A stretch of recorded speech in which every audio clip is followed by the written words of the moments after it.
It doesn't look like very much, but this is used to load this thing. But if you don't think it looks like very much, I will make a brief demonstration of why you don't want to be hit by one of these. There's an awful lot of weight in that, and also it doesn't exactly just stay in that shape. It's not very accurate, but if one of these hits you, it's, you know, that much lead going sort of changing shape, dissolving slightly. So when it smacks into you, you know, it's not just a nice neat hole. There's no great, ooh, my arm hurts, I better just, no, I'm okay, I can keep fighting, we're all good here.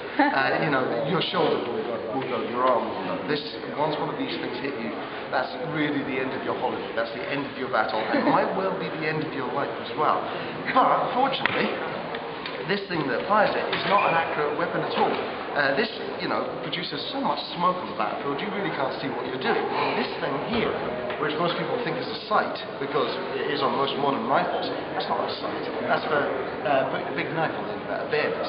So, I mean, that makes it even more inaccurate. But these things work, essentially, where you have 500 of them going off at the same time. If you think about it, 500 of these muskets coming in your general direction, even if they're not particularly accurate, you know, and bearing in mind the people next to you are going to be falling down with horrific injuries and what have you, there's smoke all over the place, no one knows what's going on, you know, it's a very, very brutal, effective weapon. And also, you know, this isn't the kind of era where, you know, you sneak behind a tree or you sneak behind a rock and you dodge around and try and get as close to the enemy as possible before charging. Yeah, you all form up in nice close lines, with your friend there, your friend there, your friend there, and your friend there, and you walk very slowly towards the enemy, who will literally pepper you with what comes out of the end of this, which isn't very nice indeed. It's also, you remember, it's not just the bullet you have to worry about. This bit here is a big lump of metal and wood. A big bang on the head from that, and you know that will do as much damage to your skull as one of those would do. Also, you can fit a big knife at the end of it, a bayonet.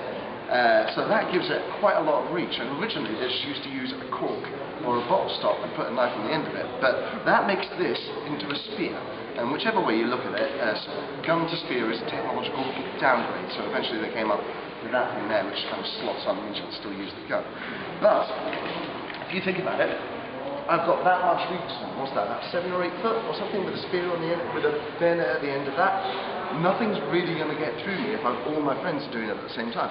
And it does prove, once and for all, that horses are cleverer than people. Because a horse will not charge a whole load of people with spikes like that. They just won't. Horses go, no, big spikes, not doing it, don't like it. You're stupid, don't make me do that.